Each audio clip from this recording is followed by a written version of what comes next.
हाँ जी बेटे, अब मैं एक बार ज़रा आपको स्लाइड से भी सारी कॉस्ट शीट का फॉर्मेट दिखा दूँ ताकि जो आपके दिमाग में ये कॉस्ट शीट का फॉर्मेट जो है वो स्कैन हो जाए। ठीक है, तो कॉस्ट शीट के फॉर्मेट में, या इसको स्टेटमेंट ऑफ कॉस्ट भी हम बोलते हैं, इसमें सबसे पहले हमारा आएगा डायरेक्ट मटेरियल। इसको डायरेक्ट मटेरियल कॉस्ट भी बोलते हैं, इसको डायरेक्ट मटेरियल कंज्यूम्ड भी आप बोल सकते हो। ये बेसिकली वो मटेरियल है जो हमारा फैक्ट्री में प्रोडक्शन के प्रोसेस में यूज़ हो चुका है। ठीक है, ये वो मटेरियल है जो प्रोडक्शन के प्रोसेस में यूज हो चुका हुआ है। मतलब ये हो गया कि डायरेक्ट मटेरियल कंज्यूम्ड, कि जो रॉ मटेरियल स्टोर से प्रोडक्शन हाउस में इशू हो चुका हुआ है। स्टोर कीपर जो स्टोर में वो होता है कि जिसमें सारा रॉ मटेरियल स्टोर है, और उसको मैनेज करने वाला पर्सन कौन है? Store keeper. और स्टोर कीपर की तरफ से कितना मटेरियल उसने इशू कर दिया प्रोडक्शन डिपार्टमेंट को, that is direct material consumed. अगर आपने नॉट फॉर प्रॉफिट कंसर्न्स को अच्छी तरह से पढ़ा हो अपना +2 स्टैंडर्ड में, या कई अपना बोर्ड्स में वो +1 स्टैंडर्ड में भी कवर्ड होता है, वो उसमें भी टॉपिक आता था स्टेशनरी कंज्यूम्ड, स्टोर्स कंज्यूम्ड। ठीक है, तो वो भी यही था कि कितना कंज्यूम्ड पार्ट है, कितना यूज हो गया। इसका मतलब जो यूज हो गया उसमें जो बच गया वो नहीं होएगा। ठीक है ना, जो क्लोजिंग स्टॉक होता है रॉ मटेरियल का, वो रॉ मटेरियल है, वो स्टोर का रॉ मटेरियल है कि जो अभी यूज नहीं हुआ, जो प्रोडक्शन के प्रोसेस में नहीं भेजा गया। तो मतलब मैं आपको डायरेक्टली इनडायरेक्टली ये समझाना चाह रहा हूँ कि जो हमारा पुराना स्टॉक होएगा, ठीक है, मान लो आपका पुराना स्टॉक पड़ा हुआ है 1000 रुपीज़ का, आपने नया स्टॉक परचेज किया फॉर एग्जाम्पल 10,000 रुपीज़ का, तो टोटल स्टॉक कितने का हो गया? 11,000 रुपीज़। ठीक है, 1,000 का पुराना स्टॉक पड़ा हुआ था, 10,000 का आपने फ्रेश परचेजेस किए, तो 11,000 अवेलेबल हो गए। और मान लो जी आपके पास क्लोजिंग स्टॉक में 2,000 का स्टॉक पड़ा हो गया, अभी भी पड़ा हुआ है। तो मतलब ये हो गया 1,000 का स्टॉक मेरे पास पहले से पड़ा हुआ था, 10,000 का स्टॉक और परचेज हो गया, टोटल 11,000 हो गया। 2,000 का अभी भी मेरे पास रॉ मटेरियल पड़ा हुआ है जो यूज नहीं हुआ, तो इसका मतलब मैंने रॉ मटेरियल कंज्यूम कितना कर लिया? 9,000 रुपीज। मतलब एक सिंपल सा फंडा ये होता है, opening stock 1,000 plus purchases 10,000 minus closing stock 2,000, मतलब 9,000 रुपीज का स्टॉक वो पार्ट है जो हमारा कंजम्पशन में यूज हो चुका हो। क्लियर हो रही चीज? ठीक है, तो मतलब ये हो गया कि इसे हम कैसे कैलकुलेट करेंगे? Opening stock of raw material, ठीक है, प्लस इसमें परचेजेस, जो भी आप रॉ मटेरियल की परचेजेस करोगे वो इसमें प्लस हो जाएंगी। अच्छा, परचेजेस के साथ अगर आपको स्पेसिफिकली नहीं लिखा हुआ कि ये कौन सी परचेजेस हैं, तो इसका मतलब ये रॉ मटेरियल की परचेजेस ही होती हैं, क्योंकि एक मैन्युफैक्चरिंग कंसर्न जो परचेजेस करेगी वो रॉ मटेरियल की करेगी। मैन्युफैक्चरिंग कंसर्न बना बनाया माल थोड़ी परचेज करेगी, वो तो रॉ मटेरियल की ही परचेजेस करेगी ना। तो इसलिए परचेजेस के साथ अगर स्पेसिफिकली नहीं कुछ लिखा आया तो वो रॉ मटेरियल की परचेजेस हैं, डायरेक्ट मटेरियल कंज्यूम्ड का ही पार्ट है। ठीक है, देन उसके बाद हम ऐड करेंगे इसमें एक्सपेंसेस ऑन परचेजेस और कैरियज इनवर्ड्स। मतलब आपने गुड्स की परचेजेस के ऊपर कोई भी इनवर्ड्स एक्सपेंसेस किए, जैसे आप विद इन ए सिटी अगर गुड्स की मूवमेंट करो, अपने फैक्ट्री में गुड्स लाने का खर्चा करो आप with in A city, that is A carriage. City में ही एक जगह से दूसरी जगह गुड्स की मूवमेंट हुई। और अगर आप आउटसाइड सिटी से आप गुड्स परचेज करो, that is A freight inwards. कोई भी आपने एक्सपेंसेस अपनी परचेजेस के ऊपर किए हैं, ठीक है, तो वो आपके डायरेक्ट मटेरियल कंज्यूम्ड का पार्ट होएगा, चाहे वो कैरियज इनवर्ड्स हो, चाहे वो फ्रेट इनवर्ड्स हो। और यहाँ पे आप ये भी लगा सकते हो कि कई बार ऐसे होता है कि हम जब रॉ मटेरियल परचेज करते हैं, तो फॉर एग्जांपल आप ही कहीं पे रॉ मटेरियल परचेज करने गए, आपने क्वांटिटी में रॉ मटेरियल, मान लो जी आपने कपड़े के थान परचेज कर लिए। अब कपड़े के थान को आपको इस तरीके से बांध के लेके आना होता है कि ताकि उसकी ट्रांसपोर्टेशन ईजी हो जाए। ठीक है ना, जो आप ये लगा लो कि जो वो बोरी वाला कपड़ा ऊपर लगाते हैं, या प्लास्टिक के वो थान लगाते हैं, प्लास्टिक के वो जो कवर करते हैं जिससे वो रॉ मटेरियल को, तो वो होती है प्राइमरी पैकिंग। ठीक है ना, कि जैसे हमने मान लो शर्ट्स बनानी है, अब शर्ट्स बनाने के लिए मेरे को कपड़ा चाहिए। अब मैंने कपड़ा मान लो जी सूरत से परचेज करना है, और सूरत से जो मैं कपड़ा परचेज करूंगा वो कपड़ा ऐसे ही थोड़ी आ जाएगा मेरे पास। जो भी मैंने वो कपड़े के थान परचेज करने हैं, अलग अलग कैटेगरी के जो थान होंगे उसको प्रॉपर पैक किया जाएगा, क्योंकि उसकी ट्रांसपोर्टेशन होनी है सूरत से लुधियाना में। तो वो जो पैकिंग होती है उसको हम एक्सपेंसेस ऑन परचेजेस भी बोलते हैं, इसको प्राइमरी पैकिंग भी बोलते हैं, कि गुड्स को डेस्टिनेशन तक, रॉ मटेरियल को डेस्टिनेशन तक पहुंचाने के लिए जो आपने पैकिंग की, that is A primary packing. ठीक है, और ये प्राइमरी पैकिंग जो होगी आपके मटेरियल कंज्यूम्ड का पार्ट होएगी। ठीक है, ये जो प्राइमरी पैकिंग है ये एक्सपेंसेस ऑन परचेजेस का ही पार्ट है, और ये आपके उसमें कवर्ड होएगा मटेरियल कंज्यूम्ड में। ठीक है, और कैरियज इनवर्ड्स वो भी आपने परचेज करने के ऊपर खर्चा, फ्रेट इनवर्ड्स वो भी परचेज करने के ऊपर खर्चा। तो ये सभी एक्सपेंसेस जो हैं ये आपके डायरेक्ट मटेरियल कंज्यूम्ड का पार्ट होंगे। ठीक है, हाँ अगर आपको पैकिंग खाली लिखा है, फिर वो पैकिंग ना रॉ मटेरियल की पैकिंग नहीं है, फिर वो पैकिंग होएगी आपकी फिनिश्ड गुड्स की, और जो फिनिश्ड गुड्स की पैकिंग होती है वो हमारे सेलिंग एंड डिस्ट्रीब्यूशन ओवरहेड्स में जाएगी।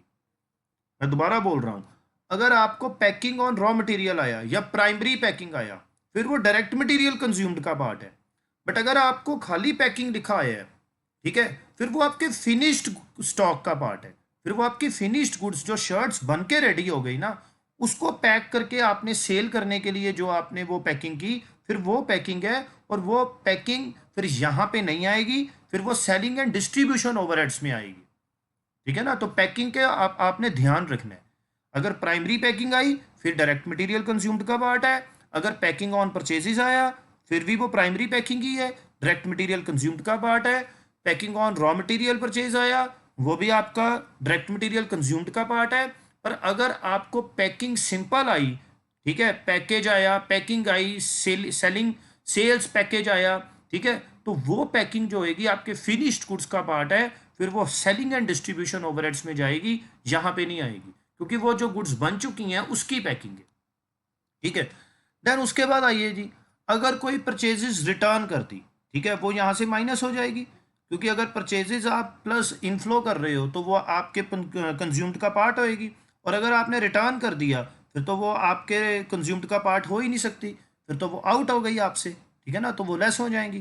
तो ऐसे आपने परचेजेस रिटर्न्स को भी क्या कर देना है, माइनस कर देना है। देन उसके बाद लेस क्लोजिंग स्टॉक, जो भी रॉ मटेरियल का क्लोजिंग स्टॉक है।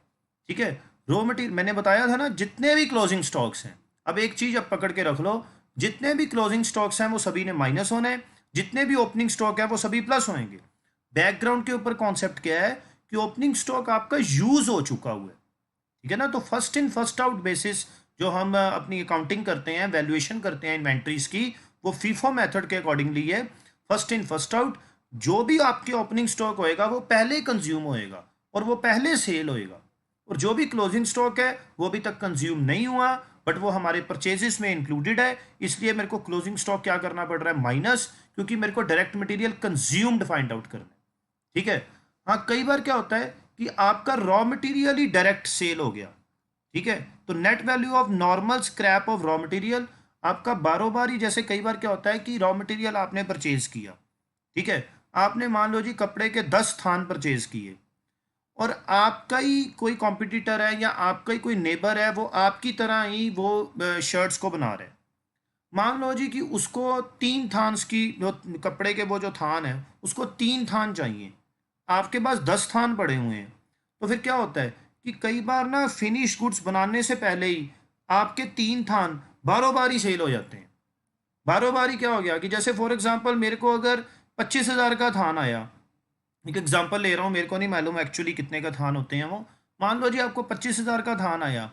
कई बार आपका ही कोई ऐसा नेबर होता है या कॉम्पिटिटर होता है कि जिसको रॉ मटेरियल ईजिली मार्केट से नहीं अवेलेबल हो रहा, ठीक है, या अगर अवेलेबल होएगा तो उसको आने में 10, 12, 15 दिन लग जाएंगे, पर उसको अर्ली रिक्वायर्ड है।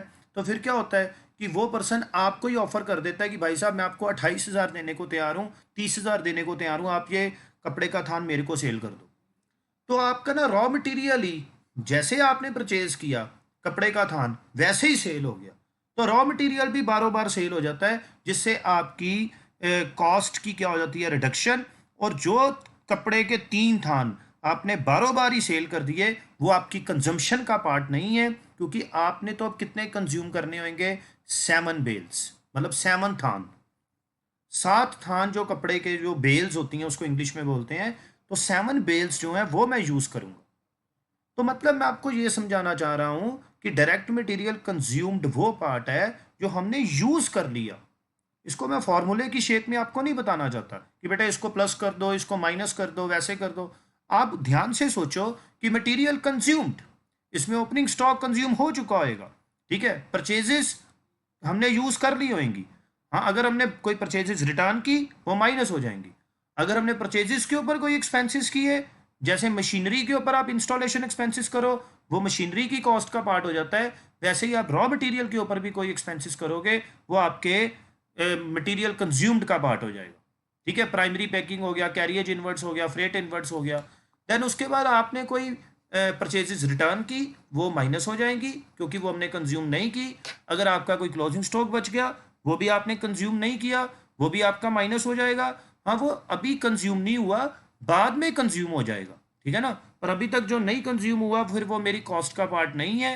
देन उसके बाद स्क्रैप आपकी नॉर्मल सेल हो गई रॉ मटेरियल की, डायरेक्ट सेल हो गई रॉ मटेरियल की, या रॉ मटेरियल की स्क्रैप सेल हो गई, बारों बारी रॉ मटेरियल आया, बारों बारी सेल हो गया, तो वो भी आपकी कंज्यूम्ड का पार्ट नहीं है। ठीक है, तो this one is the whole calculation of direct material consumed. और ये जो बेटे सारी कैलकुलेशन होएगी मटेरियल कंज्यूम्ड की, ये आप डिटेल्स के कॉलम में करोगे, ठीक है, जो भी फिगर्स आएंगी, और फिर आप जो कैलकुलेशन करके जो प्लस माइनस करके फिगर आएगी उसको हमने अमाउंट वाले कॉलम में रख देना है। ठीक है, तो ये हमारा फर्स्ट कॉस्ट हुई जो डायरेक्ट कॉस्ट में डायरेक्ट मटेरियल कंज्यूम्ड, और वो डायरेक्ट मटेरियल कंज्यूम्ड हमारा आउटर कॉलम में आ जाए। ठीक है, होपफुली आपको समझ लग गई हुई।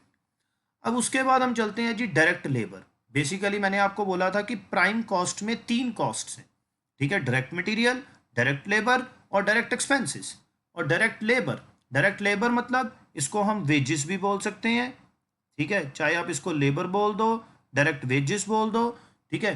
तो जो भी वेजेस आपने पे की होंगी, फॉर एग्जांपल आपने 1,00,000 रुपीज वेजेस पे की, ठीक है, और अभी भी आपकी पेएबल है आउटस्टैंडिंग एट द एंड।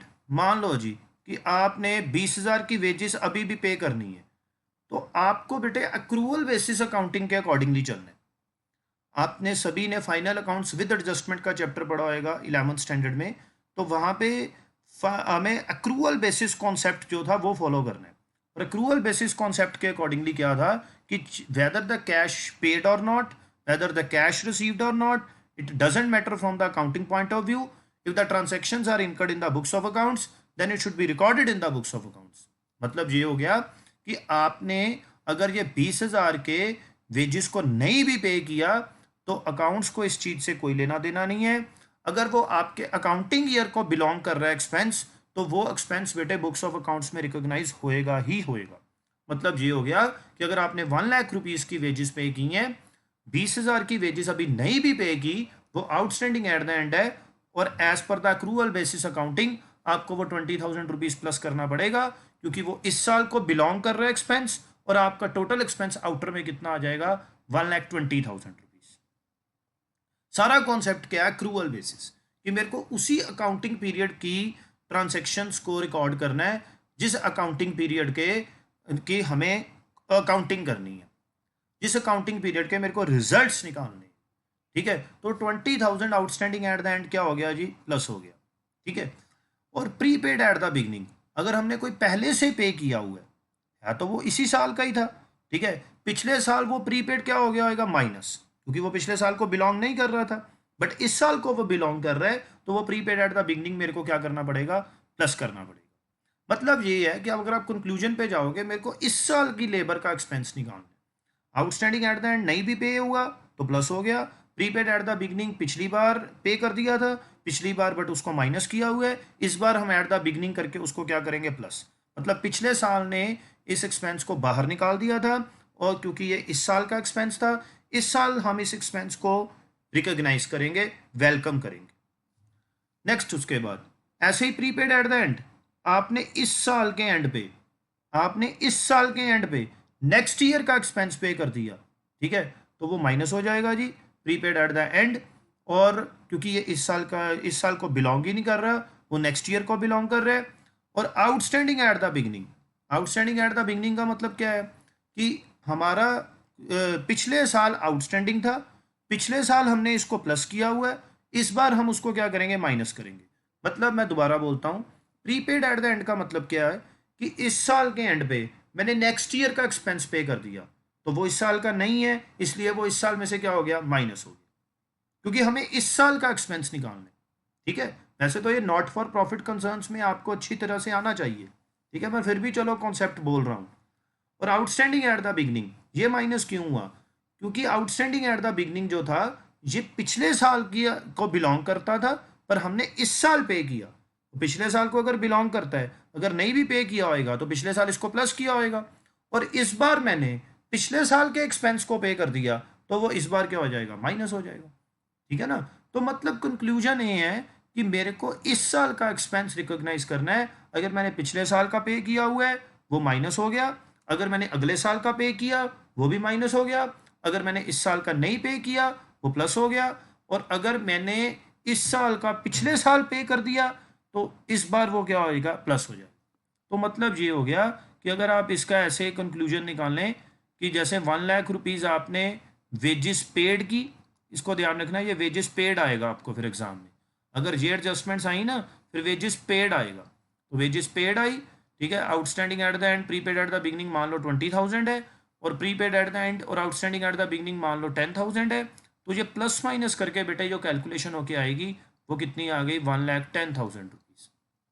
ठीक है, वैसे तो नॉर्मली क्वेश्चंस में ये आउटस्टैंडिंग प्रीपेड वाले पॉइंट्स होते ही नहीं है, ठीक है, कॉस्ट अकाउंटिंग में, पर फिर भी चलो मेरे को कॉन्सेप्ट पहले से ही आपका क्लियर करना है, तो अगर हुए भी तो हमारा पहले से ही ये कॉन्सेप्ट क्लियर है कि अगर हुए भी तो मेरे को ये एक्रूअल बेसिस अकाउंटिंग के कॉन्सेप्ट्स को ध्यान में रखना। उसके बाद आइए जी डायरेक्ट एक्सपेंसेस, अब हमारा डायरेक्ट मटेरियल हो गया, ठीक है, मटेरियल कंज्यूम्ड हो गया, और हमारा डायरेक्ट वेजेस हो गया। देन उसके बाद हमारा आ गया जी डायरेक्ट एक्सपेंसेस। डायरेक्ट एक्सपेंसेस में रॉयल्टी ऑन प्रोडक्शन। अच्छा, ये एक्सपेंस कौन सा होता है कि जैसे आपने किसी की जगह, रॉयल्टी बेसिस, रॉयल्टी का मतलब क्या होता है, जब हम किसी के रॉयल राइट्स यूज करें, शाही राइट्स, आपने किसी की जगह यूज कर रहे हो, ठीक है, और मान लो जी कि आपने कोल माइंस के लिए वो जगह यूज करनी है, मान लो जी कि आपके पास एक जगह है, ठीक है, और वहां से ये डिस्कवर हुआ कि इसके नीचे कोल माइंस हैं या पेट्रोलियम प्रोडक्ट्स हैं, और आपके पास इतने पैसे नहीं है कि आप वहां पे रिफाइनरी लगा सको या वो कोल माइन से कोयला निकाल सको, आपने वो जगह ना मेरे को रॉयल्टी पे दे दी, लीस, लीस जिसको बोलते हैं, आपके साथ मेरा लीस एग्रीमेंट हो गया। अब मैं वहां पे 100 करोड़ रुपीस इन्वेस्ट करूंगा, रिफाइनरी लगाऊंगा, और वहां से क्रूड ऑयल को फाइंड आउट करूंगा, निकालूंगा मतलब, ठीक है, और आपको इसके बदले में क्या मिलेगा, आपकी जगह के शाही राइट्स, रॉयल राइट्स के अगेंस्ट आपको रॉयल्टी मिलेगी। वो कोयले के पर टन के अकॉर्डिंगली हो सकती है, क्रूड ऑयल के पर बैरल के अकॉर्डिंगली हो सकती है, डिपेंड करता है आपके और मेरे म्यूचुअल एग्रीमेंट पे। ठीक है, जो भी हम लीज कॉन्ट्रैक्ट करेंगे उस बेसिस पे मेरे को आपको रॉयल्टी देनी पड़ेगी। बेसिकली मैं यहाँ पे लेसी होऊंगा, आप लेसर होंगे, और लेसी ने लेसर को पैसे देने होते हैं, दैट इज ए रॉयल्टी। और ये रॉयल्टी जब तक मैं आपको नहीं पे करूंगा तब तक ये मैं अपनी मैन्युफैक्चरिंग को रन नहीं कर सकता। तो ये मेरे लिए डायरेक्ट एक्सपेंस है, रॉयल्टी ऑन प्रोडक्शन, जो मेरे को अपने लेसर को पे करनी पड़ेगी जिसकी जगह है। ठीक है, तो यहाँ पे रॉयल्टी वर्ड आएगा, ये रेंट नहीं है, ठीक है ना, ये रॉयल्टी है। Rent different from royalty, rent monthly basis होता है, टाइम बेसिस पे है, बट रॉयल्टी आउटपुट बेसिस पे है। रेंट के लिए रेंटल एग्रीमेंट है, रॉयल्टी के लिए लीज कॉन्ट्रैक्ट्स, ठीक है ना। रेंट तो हर 11 महीने बाद रीन्यू होता है, आपने सुना होगा 11 महीने का एग्रीमेंट, बट जो रॉयल्टी होती है ये लॉन्ग टर्म कॉन्ट्रैक्ट्स होते हैं, अप्रोक्सीमेशन 99 ईयर्स के, ठीक है, तो that is a difference. Next उसके बाद आपने गुड्स के ऊपर एक्साइज ड्यूटी पे की, ठीक है, वैसे तो आजकल जीएसटी का ज़माना है, पर फिर भी alcoholic liquor for human consumption पे या आप पेट्रोलियम प्रोडक्ट्स पे अभी भी एक्साइज है। तो अगर आपने एक्साइज ड्यूटी कोई वगैरह पे की अपनी मैन्युफैक्चरिंग रॉ मटेरियल पे, ठीक है, या आउटपुट बेस्ड जो भी आप परचेज कर रहे हो, तो वो आपके डायरेक्ट एक्सपेंसेस का पार्ट होएगा।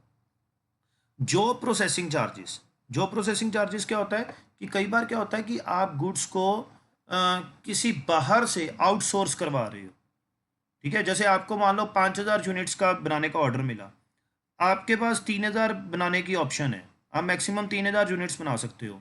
तो 2,000 ना बाहर से जॉब वर्क करवा लेते हो, ये मतलब किसी से आउटसोर्स करके आपने वो गुड्स बनवा लेनी, तो वो जॉब प्रोसेसिंग चार्जेस होते हैं। ठीक है, कई बार ऐसे होता है कि सारा काम हम खुद नहीं करते, बीच में से कोई प्रोसेस जो है, ठीक है, वो हम किस बाहर से करवा लेते हैं। ठीक है, तो वो जॉब प्रोसेसिंग हो जाता है। जरूरी नहीं ना होता है कि एक ऑर्गेनाइजेशन में सारा काम ही हो रहा हो। ठीक है ना, जैसे फॉर एग्जांपल कि अगर हम किसी फॉर एग्जांपल हम पेप्सिको की बात करें या कोक की बात करें, तो कोक में पहले तो वो वॉशिंग ऑफ बॉटल्स होनी है, बॉटल्स वॉश होनी है, फिर उसके बाद उसमें इंग्रेडिएंट्स की फिलिंग होनी है, देन उसके बाद कैप्स लगने हैं उसके ऊपर, हर एक बॉटल के ऊपर, फिर वो बॉटल को डिलीवर किया जाएगा। ठीक है ना, वो जिसको हम बोलते हैं बॉक्सेस में डाल के, डालियों में डाल के फिर वो डिलीवर किए जाएंगे।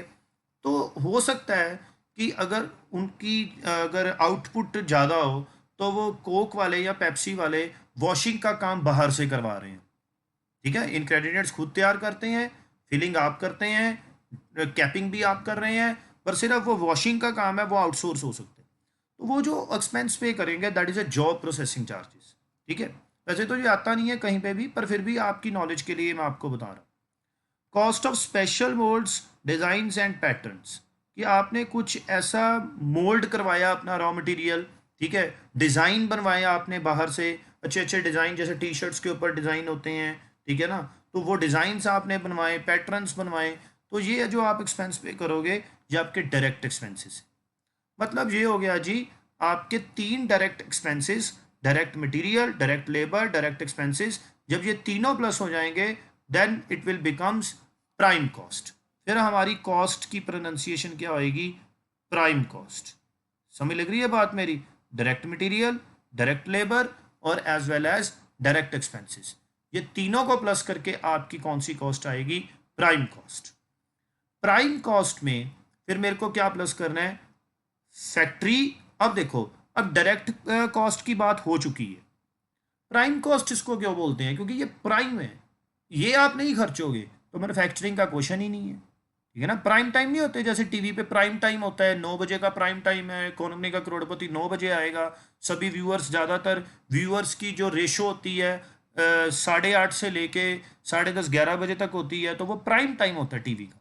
वहाँ पे एड्स भी कॉस्टली होती हैं, एक्सपेंसिव होती हैं, वहाँ पे जो सबसे अच्छे प्रोग्राम्स होंगे वो इसी टाइम के में आएंगे। तो ये ऐसे ही वो जो प्राइम टाइम है वैसे ही हमारी ये प्राइम कॉस्ट है, जिसमें direct material consumed, direct labour और डायरेक्ट एक्सपेंसेस आ गए। ठीक है, अब इसके बाद जो ओवरहेड्स शुरू होंगे, अब वो सारी कॉस्ट कौन सी आने वाली है?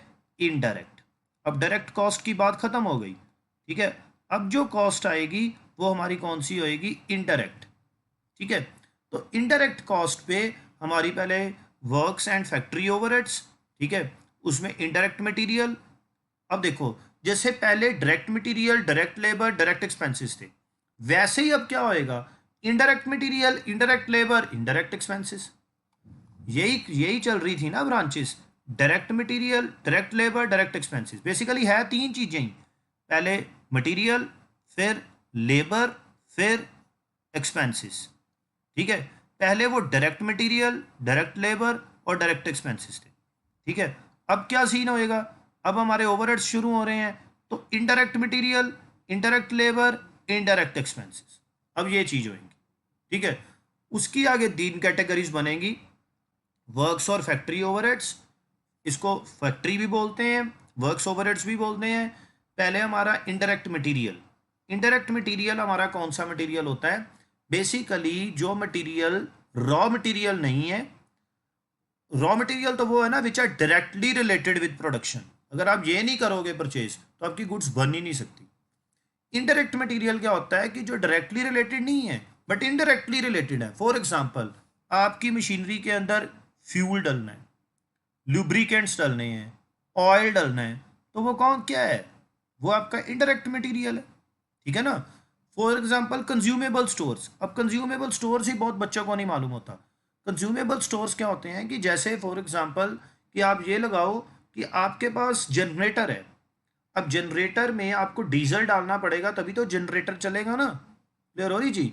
तो वो जनरेटर में जो आप डीजल डालते हो, वो डीजल को जब आपने स्टोर करके रखा हुआ है 10 15 20 लीटर जो आपने डीजल परचेज किया, तो वो आपका कंज्यूमेबल स्टोर है। जब आप उस डीजल को यूज कर लोगे वो कंज्यूम्ड हो जाएगा। क्लियर हो रही जी। जब तक आपने यूज नहीं किया तो फिर वो कंज्यूमेबल है। ठीक है ना। जब आप कंज्यूम कर लोगे फिर वो कंज्यूम्ड है। इसको स्टोर्स बोलते हैं। पर ये डायरेक्ट रॉ मटेरियल नहीं है, डायरेक्ट मटेरियल नहीं है, आपका इनडायरेक्ट मटेरियल है। कभी भी आपको इसकी यूज करनी पड़ेगी और आपकी प्रोडक्शन में ये हेल्पफुल होएगा, पर डायरेक्टली नहीं होएगा, इनडायरेक्टली होएगा। फिर जैसे हमारी एक डायरेक्ट लेबर थी, वो कारीगर को जो हम पे कर रहे हैं, वर्कर को जो पे कर रहे हैं, वो वर्कर अगर नहीं करेगा तो प्रोडक्शन हो ही नहीं सकती, वो डायरेक्ट लेबर है। अब इनडायरेक्ट लेबर कौन सी होती है?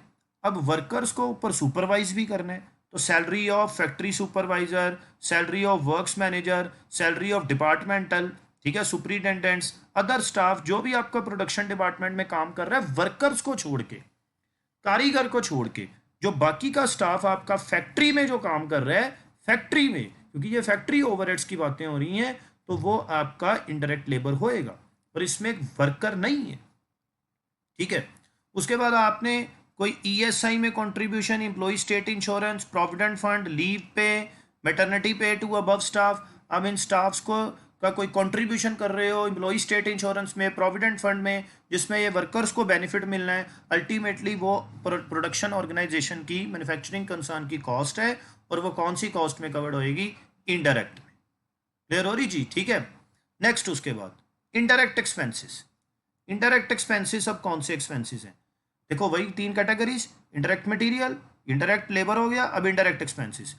इंडायरेक्ट मटेरियल और इंडायरेक्ट लेबर को छोड़ के जितने भी आपको फैक्ट्री के रिलेटेड एक्सपेंसेस होंगे, फॉर एग्जांपल फैक्ट्री रेंट हो गया, for example factory rates and taxes हो गया, कोई प्रॉपर्टी टैक्स आपने फैक्ट्री का पे करना है, for example repairs, insurance, depreciation of factory building, ठीक है, ये सभी आपका कहाँ पे कवर्ड होएगा? Factory overheads. उसके बाद factory telephone expenses, lighting, heating, cleaning of factory. इसके अलावा कोई और फैक्ट्री एक्सपेंस हुआ, बस आपने चेक कर लेना क्वेश्चन में, कोई फैक्ट्री रिलेटेड एक्सपेंस हुआ, अदर फैक्ट्री रिलेटेड एक्सपेंसेस, कोई भी आपका फैक्ट्री के रिलेटेड एक्सपेंस हुआ, वो आपका कहाँ पे कवर्ड हो जाएगा? वो आपका कहाँ पे कवर्ड हो जाएगा? और अपना फैक्ट्री और वर्क्स ओवरहेड्स में। फैक्ट्री के रिलेटेड एक्सपेंस होना चाहिए। ठीक है। तो मतलब आपने इंडायरेक्ट मटेरियल, इंडायरेक्ट लेबर को छोड़ के बाकी सभी फैक्ट्री रिलेटेड एक्सपेंसेस यहाँ पे आ जाएंगे। अब आपने बेटे जो प्राइम कॉस्ट ऊपर कैलकुलेट की है, ये जो प्राइम कॉस्ट कैलकुलेट की थी हमने डायरेक्ट मटेरियल, डायरेक्ट लेबर और डायरेक्ट एक्सपेंसेस में, इसमें जब आप ये फैक्ट्री ओवरहेड्स को प्लस करोगे, जैसे फॉर एग्जांपल मैं प्राइम कॉस्ट की एग्जांपल ले लेता हूँ, फॉर एग्जांपल 5 लाख रुपीज़ आपकी प्राइम कॉस्ट है। ठीक है, 5 लाख आपकी प्राइम कॉस्ट है।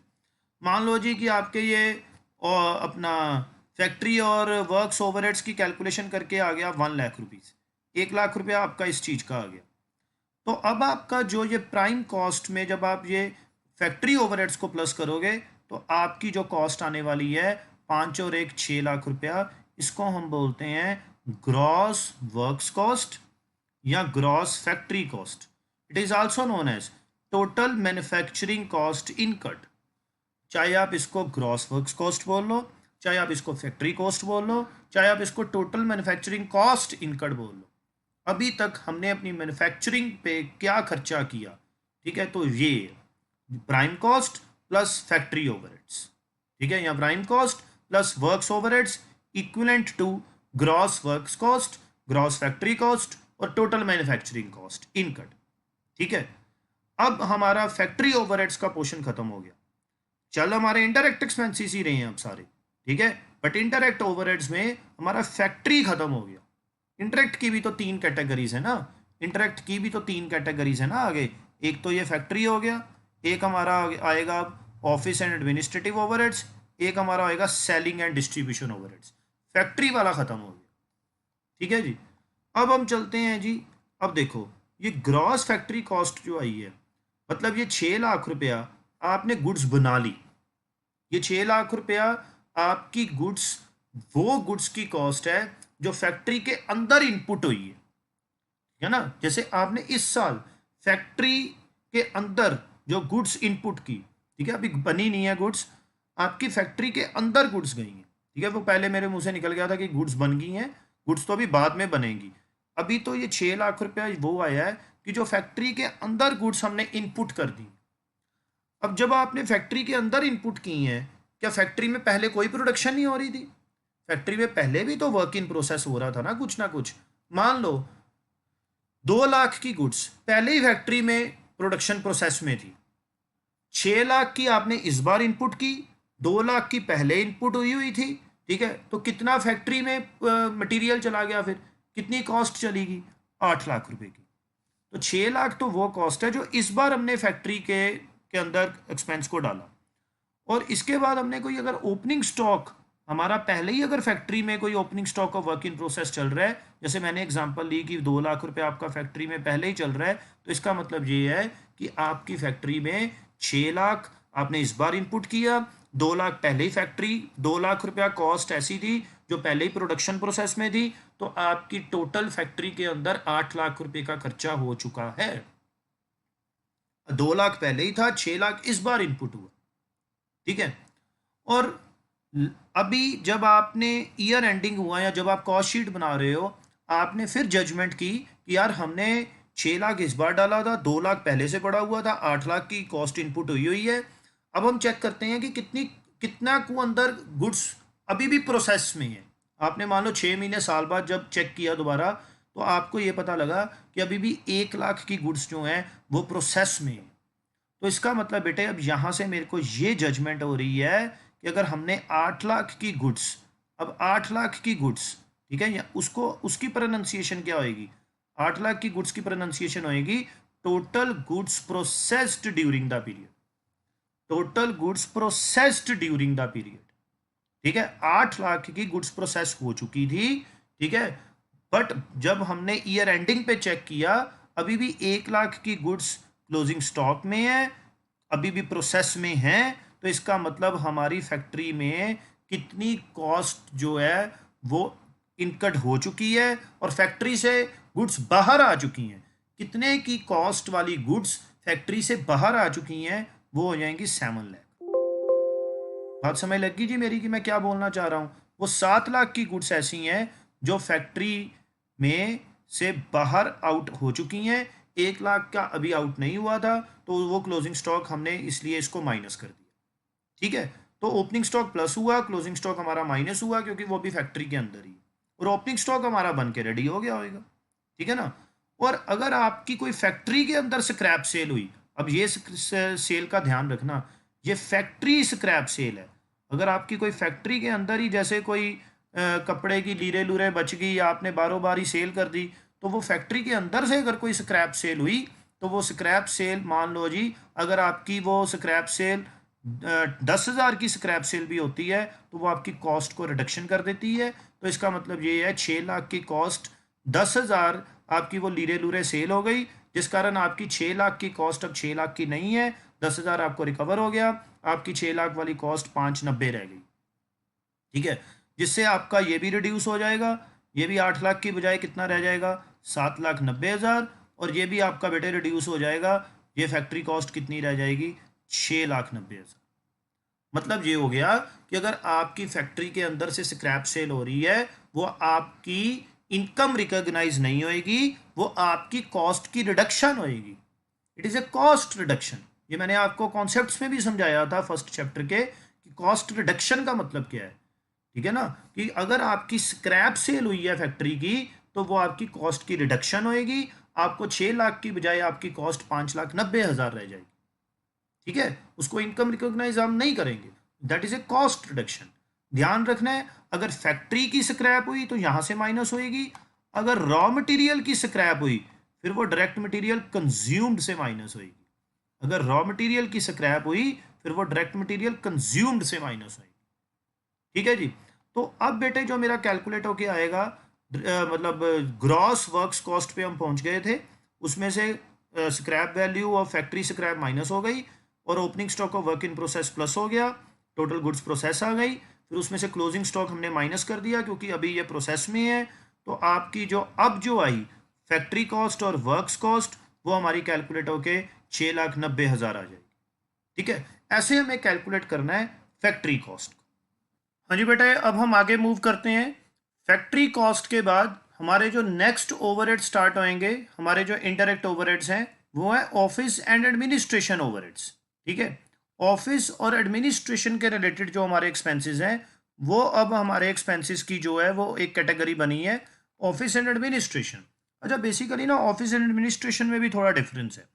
ऑफिस होता है कि आपके ऑफिस के अंदर फॉर एग्जांपल प्रिंटिंग स्टेशनरी का एक्सपेंस है, फॉर एग्जांपल कि अकाउंटिंग, आपने अकाउंटेंट रखा हुआ है, अकाउंटिंग चार्जेस आपने पे करने हैं, फॉर एग्जांपल कि अगर आपकी क्लीनिंग का एक्सपेंस है, ठीक है, तो ये रिपेयर्स हैं आपकी ऑफिस बिल्डिंग की, तो ये आपके ऑफिस एक्सपेंसेस हैं।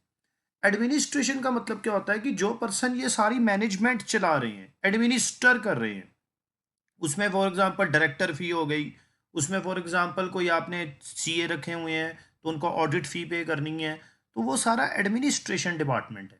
ठीक है ना, तो ये दोनों की एक ही कैटेगरीज में इसको कॉस्ट अकाउंटिंग में क्लासीफाई करना होता है, office and administration. But technically office and administration में भी थोड़ा डिफरेंस है, तभी तो यहाँ पे और नहीं है, ऑफिस और एडमिनिस्ट्रेशन थोड़ी है, ऑफिस एंड एडमिनिस्ट्रेशन ओवरहेड्स। ठीक है, तो इसमें कौन कौन से, वैसे ही अब मटेरियल, लेबर, एक्सपेंसेस, वही हमने तीन चीज़ें ध्यान रखनी है। मटेरियल में फॉर एग्जांपल ये ना बेसिकली इलस्ट्रेटिव लिस्ट है, ये एग्जॉस्टिव नहीं है। कि इलस्ट्रेटिव मतलब कि ऐसी ऐसे आइटम्स हो सकती हैं, अब इसके अलावा भी आपको कोई ऑफिस के रिलेटेड एक्सपेंस आए, वो भी यहाँ पे कवर्ड हो जाएगा। जैसे for example cost of printing हो गई आपकी, कॉस्ट ऑफ पोस्टेज हो गई, स्टेशनरी हो गई, तो ये सभी ऑफिस के रिलेटेड एक्सपेंसेस हैं, ये कहाँ पे क्लासीफाई होंगे, आपके ऑफिस एंड एडमिनिस्ट्रेशन में। ठीक है, और ये मटेरियल है हमारा। जैसे स्कूल्स में कॉस्ट ऑफ डस्टर्स हो गए, ब्रशेस हो गए, ठीक है, फॉर क्लीनिंग एडमिनिस्ट्रेशन डिपार्टमेंट, साफ सफाई करने के लिए अपने डस्टर्स लगाए, ब्रशेस लगाए, तो वो सभी आपके यहाँ पे कवर्ड हो जाएंगे। ये मटेरियल कवर्ड हो गया, इलस्ट्रेटिव है, इसके अलावा और भी कुछ हो सकता है। अच्छा, लेबर, लेबर में जैसे for example salary of managing director, चाहे होल टाइम डायरेक्टर है, जनरल मैनेजर है, फाइनेंस मैनेजर है, अकाउंट्स डिपार्टमेंट में है, लीगल मैनेजर है, कोई लॉयर आपने रखा है मतलब लीगल कंसल्टेंसी के लिए। ठीक है, तो अदर स्टाफ वर्किंग इन एडमिनिस्ट, जो भी आप स्टाफ को पे कर रहे हो जो आपके ऑफिस एडमिनिस्ट्रेशन में या उसमें है, ऑफिस में है, तो वो आपका इस कैटेगरी में कवर्ड हो जाएगा। हाँ, आपको एक चीज़ मैं आपको बताना भूल गया कि कॉस्ट शीट बनाते हुए आपको ये ध्यान नहीं रखना कि मटेरियल को अलग करना है, लेबर को अलग करना है, एक्सपेंसेस को अलग करना है। आपने सिर्फ एक हेडिंग बनानी है, ऑफिस एंड एडमिनिस्ट्रेशन ओवरहेड्स, उसके अंदर चाहे लेबर को, लेबर वाले आप सैलरी ऑफ मैनेजिंग डायरेक्टर पहले लिख दो तब भी कोई इशू नहीं है, कॉस्ट ऑफ प्रिंटिंग बाद में लिख दो, that is not a big issue. आपके ओवरहेड्स के अंदर जो है एक्सपेंसेस सही होने चाहिए, ओवरहेड्स के अंदर ये कैटेगरी बनाने की ज़रूरत नहीं होती, ये तो सिर्फ मैंने आपको समझाने के लिए बनाई है। ऐसे ही चाहे वर्क्स ओवरहेड्स हैं, फैक्ट्री ओवरहेड्स हैं, उसमें चाहे इंडायरेक्ट मटेरियल को आप बाद में भी लिख दोगे, ठीक है, फैक्ट्री रिलेटेड एक्सपेंसेस को पहले भी लिख दोगे, लेबर को बीच में लिख दोगे, कोई इशू नहीं है। अंदर आप मतलब ओवरहेड्स के अंदर आप जैसे मर्जी लिखो, जरूरी नहीं है मटेरियल फर्स्ट सीक्वेंस में आना है, ओवरहेड्स के अंदर की बात कर रहा हूँ। पहले तो जो डायरेक्ट है वो तो सीक्वेंस में ही है, direct material, direct labour, direct expenses, पर ओवरहेड्स के अंदर आपको सीक्वेंस में लिखना जरूरी नहीं है। ठीक है, तो remuneration of internal statutory cost, financial auditors, जो आप सीए को सैलरी वगैरह या जो भी आप उनको ऑडिट फी पे कर रहे हो, ठीक है, ऑडिटर्स कौन होते हैं, चार्टर्ड अकाउंटेंट्स, तो आप उनको जो पे करोगे वो आपका भी कौन सा एक्सपेंस कवर्ड हो जाएगा, ऑफिस एंड एडमिनिस्ट्रेशन। ठीक है, मान लो आपने कोई कंपनी सेक्रेटरी रखा हुआ है, वो भी आपका इसी में कवर्ड होएगा, उसकी जो आप रेमुनरेशन पे करोगे। अच्छा, अदर एक्सपेंसेस, रेंट हो गया, rates of taxes of office building हो गया, repairs, insurance, depreciation of office building हो गया, फर्नीचर हो गया, administration office telephone expenses, lighting, heating. अब एडमिनिस्ट्रेशन डिपार्टमेंट में, ऑफिस में स्टाफ को आप कुछ भी, स्टाफ वाला तो चलो ऊपर कवर्ड हो गया, आपके इसके रिलेटेड कोई रेंट का एक्सपेंस है, रिपेयर्स का एक्सपेंस है, कोई टेलीफोन एक्सपेंस है, लाइटिंग हीटिंग का एक्सपेंस है, वो सारे हमारे अब यहाँ पे कवर्ड हो जाएंगे। तो आपकी जो ये फैक्ट्री कॉस्ट आई हुई थी, फैक्ट्री कॉस्ट में जब आप ऑफिस एंड एडमिनिस्ट्रेशन ओवरहेड्स को प्लस करोगे तो आपका आ जाएगा जी कॉस्ट ऑफ गुड्स प्रोड्यूस्ड। यहां पे आके हमारी गुड्स क्या हुई हैं, प्रोड्यूस हुई हैं, यहां पे आके, that is A cost of goods produced. ठीक है, मान लो अब मैं यहाँ पे आपके एक एग्जांपल ले रहा हूँ, वैसे तो मैंने प्रैक्टिस क्वेश्चन भी करवाना है इसका, कि अगर मान लो जी कि अगर यहाँ पे मेरे 1000 यूनिट्स रेडी हुए, 1000 यूनिट्स की प्रोडक्शन हो गई, और मान लो जी यहाँ पे जो कॉस्ट आई हमारी, एक एग्जांपल ले लेते हैं, यहाँ पे कॉस्ट आई हमारी 20 लाख रुपीज़, 20 लाख रुपया मेरी यहाँ पे कॉस्ट आ गई। तो इसका मतलब ये है कि हमने 20 लाख रुपया कॉस्ट ऑफ गुड्स प्रोड्यूस्ड के ऊपर खर्च दिया, और कितने यूनिट्स हमारे रेडी हुए हैं, 1000 यूनिट्स हमने बना लिए, तभी तो यहाँ पे वर्ड क्या यूज़ हुआ, प्रोड्यूस्ड। अब आपने यहाँ से ये चेक करना है कि अगर 20 लाख रुपीज़ मेरे को 1000 यूनिट्स की बनाने की कॉस्ट आई है, तो पर यूनिट कॉस्ट कितनी आई, पर यूनिट कॉस्ट। बेटे पर यूनिट अगर कॉस्ट मेरे को निकालनी हो तो मैं पहले 1 मिनट 20 लाख यहाँ पे पूरा लिख देता हूँ। तो ये आपकी पर यूनिट कॉस्ट कितनी आई, 2000 रुपीज़। ठीक है, that is a per unit cost, 2000 rupees per unit cost आ गई मेरी। ठीक है, मैंने ये क्यों आपको कैलकुलेट करनी सिखाई है कि 2000 पर यूनिट मेरे को कॉस्ट क्यों कैलकुलेट करनी है, for the purpose of calculation of finished stock. क्योंकि हमारे को कई बार क्वेश्चन ऐसे आता है, मैं आपको क्वेश्चन भी करवाऊंगा इसके रिलेटेड, कि जिसमें हमें ना फिनिश्ड स्टॉक के यूनिट्स आए होते हैं, बट हमें फिनिश स्टॉक की कैलकुलेशन नहीं उसने बताई होती कि वो कौन सी वैल्यू के ऊपर फिनिश स्टॉक की वैल्यूएशन होनी है। तो बेटे जो क्लोजिंग स्टॉक होएगा वो हमेशा मेरे फ्रेश यूनिट्स में से होएगा।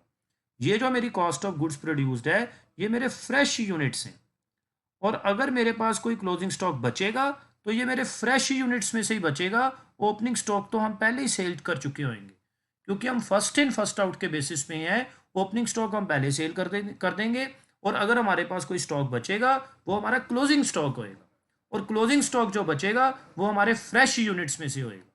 ठीक है, और अब आपने जैसे फॉर एग्जांपल आपके क्लोजिंग स्टॉक ऑफ यूनिट्स जो हैं वो आपके, मान लो जी कि अगर आपके 30 यूनिट्स आपके पास क्लोजिंग स्टॉक में है, तो आपको अब ये नहीं मालूम कि उसकी वैल्यूएशन कितनी होनी है। तो आपने इस कॉस्ट ऑफ प्रोडक्शन के बेसिस पे 20 लाख रुपीज़ था 1000 यूनिट्स के अगेंस्ट, और what about the cost of 30 units. तो मैं कैसे कैलकुलेट करूंगा, जैसे मैंने अभी ऊपर कैलकुलेट किया था, 20 लाख डिवाइडेड बाय 1000, ये 2000 पर यूनिट आ गया, और 2000 पर यूनिट को मल्टीप्लाई किससे कर दूंगा मैं, 30 यूनिट से।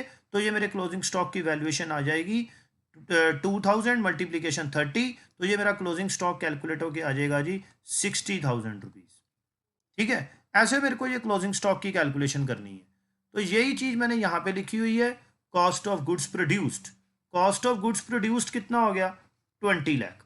बेसिकली ये कोई फॉर्मूला नहीं है, ये कॉन्सेप्ट है जो मैंने आपको अभी समझाया है। कुछ बच्चे यहाँ पे फॉर्मूला क्रैम करना शुरू करते हैं। ये देखो कॉस्ट ऑफ गुड्स प्रोड्यूस्ड कितना है, 20 lakh divided by produced units, मतलब जो हमने फ्रेश प्रोडक्शन की, ठीक है, वो यूनिट्स उठाने हैं, क्योंकि ओपनिंग स्टॉक पहले सेल हो चुका होएगा, तो क्लोजिंग स्टॉक जो बचा होएगा वो मेरे फ्रेश यूनिट्स में से होएगा। तो 20 लाख था 1000 यूनिट्स की cost, what about the cost of 30 units, तो पर यूनिट कॉस्ट 2000 आ गई, 30 यूनिट्स की कॉस्ट 60,000 आ गई। अब उसको आप फॉर्मूले में फिट करो, 20 lakh divided by number of units produced, वो कितने हो गए, 1000 यूनिट्स, तो अपने आप ही कितना आ गया, 2000। ठीक है, मल्टीप्लाई क्लोजिंग स्टॉक, वो हमारे कितने यूनिट्स थे, 30 यूनिट्स, तो इसकी अगर आप कैलकुलेशन करोगे तो वो कितनी आ जाएगी, 60,000। किया कुछ नहीं है, वही चीज़ की है जो मैं आपको पहले मैंने आपको समझा दी है कि 20 लाख रुपीज़ कॉस्ट है, कॉस्ट ऑफ गुड्स प्रोड्यूस्ड, कितने यूनिट्स की, 1000 यूनिट्स की। तो अगर आप यहाँ पे रिस्ट्रिक्टेड हो जाएं तो आपको पर यूनिट कॉस्ट के बारे में पता लग जाएगा। ठीक है, और मेरे को 30 यूनिट्स की कॉस्ट कैलकुलेट करनी है तो मैं ऐसे कैलकुलेट कर लूँ। और ये बेटा हिडन एडजस्टमेंट होती है, आपको एग्जाम में गिवन नहीं होती, आपने ऐसे क्लोजिंग स्टॉक को कैलकुलेट करना है। ठीक है, बार बार मैं बोल रहा हूं, आपको एग्जामिनर पता है कैसे गिवन करता है, वो ऐसे लिखेगा कि गुड्स प्रोड्यूस्ड हुई 1000, आपको प्रोड्यूस्ड गुड्स के बारे में इंफॉर्मेशन आ गई।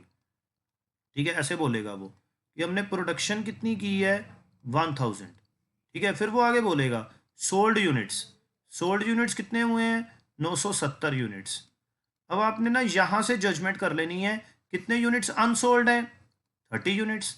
और जो अनसोल्ड स्टॉक होता है वही हमारा क्या क्या कौन सा स्टॉक होता है, क्लोजिंग स्टॉक होता है। ठीक है ना, यहाँ से आपने नंबर ऑफ यूनिट्स की कैलकुलेशन कर लेनी है कि ये 30 यूनिट्स मेरे क्लोजिंग स्टॉक है, और उसकी फिर वैल्यू में कैलकुलेशन कैसे करनी है, ये कॉस्ट ऑफ गुड्स प्रोड्यूस्ड पे 20 लाख रुपीज कॉस्ट है 1000 यूनिट्स के against, what about the cost of 30 units, तो वो कितना आ गया 60,000। ठीक है। अच्छा, कई आपको ओपनिंग स्टॉक के बारे में इंफॉर्मेशन भी आ जाती है। मान लो जी वो आपको एग्जामिनर बोल दे कि आपके पास ओपनिंग स्टॉक पड़ा हुआ है 10 यूनिट्स।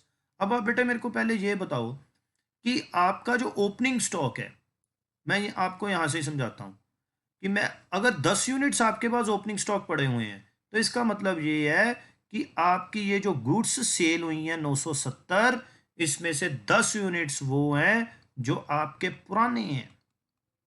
10 यूनिट्स तो वो हैं जो पुराने हैं, ठीक है ना। तो इसका मतलब ये है कि 970 यूनिट्स में से 10 तो पुराने यूनिट्स ही सेल हो गए। तो ये फ्रेश 1000 यूनिट्स में से कितने यूनिट सेल हुए होंगे, वो सेल हुए होंगे 960 यूनिट्स। मतलब ये हो गया कि अगर आपने 1000 यूनिट्स की मैन्युफैक्चरिंग की थी, ठीक है, प्रोड्यूस किए थे, और आपके टोटल सेल हुए हैं 970 यूनिट्स, 970 में से 10 तो ओपनिंग स्टॉक ही है, ठीक है, 10 यूनिट्स तो आपके ओपनिंग स्टॉक ही है। तो इसका मतलब फर्स्ट इन फर्स्ट आउट के बेसिस पे आपने पहले ये 10 यूनिट सेल कर दिए होंगे। इसका मतलब ये है कि आपके 960 यूनिट्स जो सेल हुए हैं, ये जो फ्रेश गुड्स प्रोड्यूस हुई हैं इसमें से सेल हुए हैं। इसका मतलब बेटे आपके पास फ्रेश स्टॉक में से क्लोजिंग स्टॉक कितना रह गया, 1000 में से 960 यूनिट्स मेरे फ्रेश सेल हुए हैं, तो 40 यूनिट्स मेरे क्या होंगे, क्लोजिंग स्टॉक। समझ लग रही है चीज। तो मतलब मैं आपको सीधा नहीं ऐसे बोल सकता, मैं ऐसे कभी पढ़ाया ही नहीं। I am a chartered accountant, ठीक है ना, तो मेरे को खुद मैं कॉन्सेप्ट के साथ पढ़ाऊँ, आपको भी कॉन्सेप्ट के साथ पढ़ाऊंगा। तो मैं सीधा अगर बोलता कि बेटा क्लोजिंग स्टॉक को आप माइनस कर देना, ठीक है, फिर तो वो फॉर्मूला है, और अकाउंटेंसी में तो फॉर्मूला होता ही नहीं। ओपनिंग स्टॉक को इसलिए माइनस करना है क्योंकि वो ये सेल्स में से सबसे पहले सेल हुए हैं, और मेरे को तो वो सेल्स देखनी है जो मेरी फ्रेश प्रोडक्शन में से हुई है। तो मतलब ये हो गया कि आपने जब अगर ओपनिंग स्टॉक आपको पेपर में आया हुआ हो, तो आपने क्या करना है, प्रोडक्शन में से जो आपकी प्रोडक्शन थी, ठीक है, और आपको सोल्ड यूनिट्स आए हुए हैं, तो आपने क्या करना है कि प्रोडक्शन में से ये सेल्स यूनिट्स माइनस करने हैं, और उसमें ओपनिंग स्टॉक जो यूनिट्स के हैं वो प्लस कर देने हैं। ठीक है, ओपनिंग स्टॉक यूनिट्स के आपके प्लस हो जाएंगे, तो इसका मतलब ये हो गया आपके पास कितने यूनिट्स रह गए, 40 यूनिट्स, ये क्लोजिंग स्टॉक है। ठीक है, आप इसको ऐसे भी रीड कर सकते हो, 1000 यूनिट्स आपके पास पहले पड़े हुए थे, 1000 यूनिट्स आपने फ्रेश बनाए, 10 यूनिट्स आपके पास पहले पड़े हुए थे, टोटल अवेलेबल कितने हो गए 1010, 970 आपके सेल हो गए, तो आपके पास कितने रह गए 40। अब ऐसे भी रीड कर सकते हो। क्लियर हो रही चीज। अब वो आपकी इंटेंशन है कि आप कैसे रीड करो। अब ऐसे भी देख सकते हो, 970 में से 10 पुराने गए, नए कितने गए 960, बनाए कितने थे 1000, तो 960 नए वाले गए हैं, मतलब सेल हो गए हैं, तो 40 क्लोजिंग स्टॉक में है। ठीक है, और अगर आप इसको ऐसे करना चाहो, प्रोडक्शन प्लस ओपनिंग स्टॉक, या opening stock plus production minus sales, तो तब भी आपके पास क्लोजिंग स्टॉक आ जाएगा। ठीक है ना, क्योंकि ओपनिंग स्टॉक आप एक बार प्रोडक्शन में प्लस करो, अवेलेबल गुड्स 1010 हो गई, 970 सेल हुई हैं, 40 यूनिट्स क्लोजिंग स्टॉक है। ठीक है, तो मतलब ऐसे हमने बेटे क्लोजिंग स्टॉक की कैलकुलेशन करनी है। ठीक है, जो जो मैं लिखता हूँ ना, इसको नोटिंग कर लिया करो आप, साथ साथ नोटिंग करनी जरूरी है। ठीक है, आपकी नोटबुक्स बनी होंगी, आपने अपने हाथ से लिखा होएगा, तो आपको एग्जाम के आगे जो अगर आप 10 मिनट भी लगाओगे ना, तो तब भी सब कुछ दिमाग में स्कैन हो जाएगा। वीडियो लेक्चर्स लगाने वहाँ पे पॉसिबल थोड़ी है। मान लो आपको एग्जाम के आगे सिर्फ 1 या 2 हॉलीडेज आती हैं, या आपने पूरा तैयार कर लिया, ठीक है, पेपर पूरा रेडी कर लिया, अब आपने पेपर से पहले आपने 1 घंटा 2 घंटे लगा के सारी कॉस्ट अकाउंटिंग को आपने गो थ्रू करना है, तो आप लेक्चर्स थोड़ी लगाने बैठोगे। वहाँ पे आपकी नोटबुक्स आपके लिए हेल्पफुल है, नोटबुक्स बनानी बहुत ज़रूरी है। ठीक है, जो कुछ मैं लिखता हूँ ये नोटबुक्स में आप नोटिंग करो, नोट्स तो चलो मैं देता ही हूँ, पर नोटबुक्स आप बनाओगे अपने हाथ से जब लिखोगे तो वो कभी भूलता नहीं। ठीक है, तो ऐसे मेरे को क्लोजिंग स्टॉक की कैलकुलेशन करनी है, और ओपनिंग स्टॉक हमें यहाँ पे प्लस कर देना है जी, क्योंकि वो हमारा बन के तैयार हो चुका होएगा, तो ओपनिंग स्टॉक मैं यहाँ पे प्लस कर दूंगा, जो भी ओपनिंग स्टॉक की वैल्यूएशन मेरे को पेपर में आई होएगी। अच्छा, ओपनिंग स्टॉक की ना कभी कैलकुलेशन करनी नहीं होती, ओपनिंग स्टॉक तो हमेशा आया होएगा एग्जाम, ठीक है। ओपनिंग स्टॉक हमेशा अगर नहीं आया हुआ तो फिर आपने ओपनिंग स्टॉक लिखना ही नहीं है, ठीक है। तो ओपनिंग स्टॉक आपको आया होगा, जो भी आया होगा आप प्लस कर दोगे इसमें, ठीक है। क्लोजिंग स्टॉक आप माइनस करोगे, फिर आपकी जो कैलकुलेशन करके आएगा वो क्या आएगा, कॉस्ट ऑफ गुड्स सोल्ड। अब कॉस्ट ऑफ गुड्स, वो गुड्स की कॉस्ट आई है जो हमने सेल की है, तभी तो इसका नाम कॉस्ट ऑफ गुड्स सोल्ड है, कि वो गुड्स की कॉस्ट जो हमने सेल कर दी है। तभी तो यहां से क्लोजिंग स्टॉक माइनस हो रहे हैं, क्योंकि वो सेल नहीं हुआ, ठीक है ना। तभी तो आपको +1 में जब होता था, आपको फॉर्मूला ही बोलूंगा जो आपको आपको याद करवाया जाता है, cost of goods sold, opening stock plus purchases, net purchases plus direct expenses minus closing stock. Closing stock इसलिए माइनस किया जाता है क्योंकि वो अनसोल्ड है, और हमें कॉस्ट उसी चीज की निकालनी है जो सोल्ड है, तो इसलिए क्लोजिंग स्टॉक अनसोल्ड होने के कारण माइनस हो रहा है, ठीक है। अब इसके बाद बेटे हमारे शुरू होंगे जी सेलिंग एंड डिस्ट्रीब्यूशन ओवरहेड्स, ठीक है। अब आपका ना दिमाग खुल रहा है कि कॉस्ट जो आपने सिर्फ एक वर्ड सुना हुआ है, वो कॉस्ट की आगे कितनी टाइप्स हैं, आगे उसकी बाइफर्केशंस क्या हैं, कितनी तरह की कॉस्ट है, कितने उसमें स्टेप्स हैं। जरूरी जी, अब आपको हौली हौली ये चीज़ समझ लग रही है। यही मैंने आपको पहले भी इंट्रोडक्शन टू कॉस्ट अकाउंटिंग में समझाया था कि it is a very wider subject, ये बहुत वाइड सब्जेक्ट है। इसका तो पता ही नहीं होता कि जब आप प्रोफेशनल लेवल पे जाओ, सीए फाइनल लेवल पे, या आप सीएमए में, तो आपको पता ही नहीं होता कि क्वेश्चन कहाँ से आने वाला है, वो कहाँ से क्या पूछने वाला है आपको, ठीक है। तो इसलिए कॉस्ट को समझना, कॉस्ट की प्रैक्टिस करना, ये बहुत ज़रूरी है अगर आपने कॉस्ट अकाउंटिंग को फ्रेंडली करना है, फेमिलियर करना है। अदरवाइज कॉस्ट अकाउंटिंग बहुत सारे बच्चों के लिए टेंशन है, ठीक है। चलो, सेलिंग एंड डिस्ट्रीब्यूशन ओवरहेड्स। अब सेलिंग और डिस्ट्रीब्यूशन के मेरे को रिलेटेड एक्सपेंसेस उठाने, अब वो कौन से होते हैं। सेलिंग होता है, इसमें भी ना थोड़ा सा डिफरेंस है। सेलिंग होता है जो आप गुड्स को सेल करने के, जैसे सेल्स कमीशन आपने पे की, फॉर एग्जांपल आपने कोई अपना पैकिंग का एक्सपेंस पे किया, तो वो सेलिंग है सारे। अब डिस्ट्रीब्यूशन क्या होता है कि पहुंचाने का खर्चा, जैसे जोमेटो वाले हैं, अमेजोन वाले हैं, तो आपका प्रोडक्ट आपके पास पहुंचाते हैं, that is a distribution. Clear जी, ठीक है। जैसे रिपेयर्स ऑफ डिलीवरी वैन, ठीक है, आपने फ्यूल डलवाया आपने मोटर व्हीकल्स पे, जोमेटो वालों ने डलवाया, that is a distribution. Courier का जो आपने आपके पास पहुंचाने का expense, that is a distribution. Domino's वाले पिज्जा की डिलीवरी दे रहे हैं, that is a distribution expense, ठीक है। कॉस्ट ऑफ प्रिंटिंग, ठीक है, सेलिंग, जैसे सेलिंग में और कौन से आएंगे, cost of printing, postage stationery, कौन सी प्रिंटिंग, कौन सी पोस्टेज स्टेशनरी जो सेल्स और डिस्ट्रीब्यूशन में यूज हो रही है, ठीक है, जो सेल्स और डिस्ट्रीब्यूशन में यूज हो रही है। अदरवाइज प्रिंटिंग स्टेशनरी हमारा ऑफिस एंड एडमिनिस्ट्रेशन में है।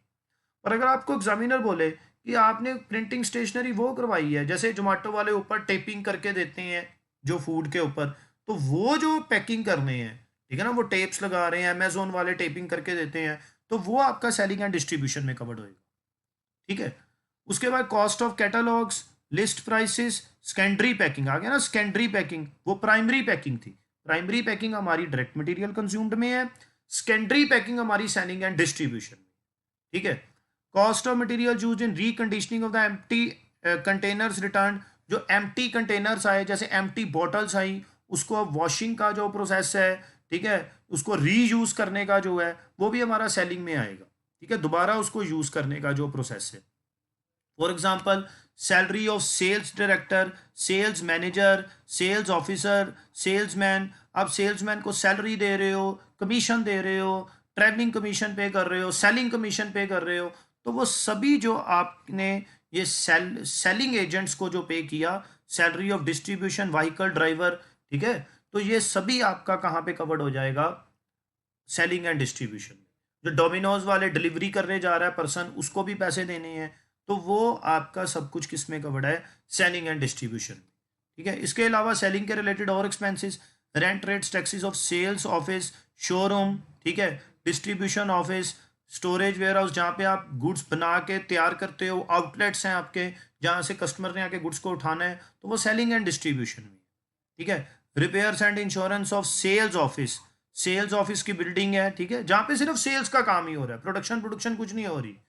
डिलीवरी वैन हो गया, ठीक है, डिस्ट्रीब्यूशन ऑफिस, तो यहाँ ये सभी एक्सपेंसेस आपके जो सेल्स के रिलेटेड हैं, सेलिंग, आपका बिल्डिंग है जहाँ पे सारी सेल्स का डाटा हो रहा है, जहाँ से सारी कस्टमर को सेल होनी है, कोई शोरूम बना हुआ है, कोई आउटलेट बना हुआ है, तो उसकी बिल्डिंग का एक्सपेंस, रिपेयर्स का एक्सपेंस सारा यहाँ पे है।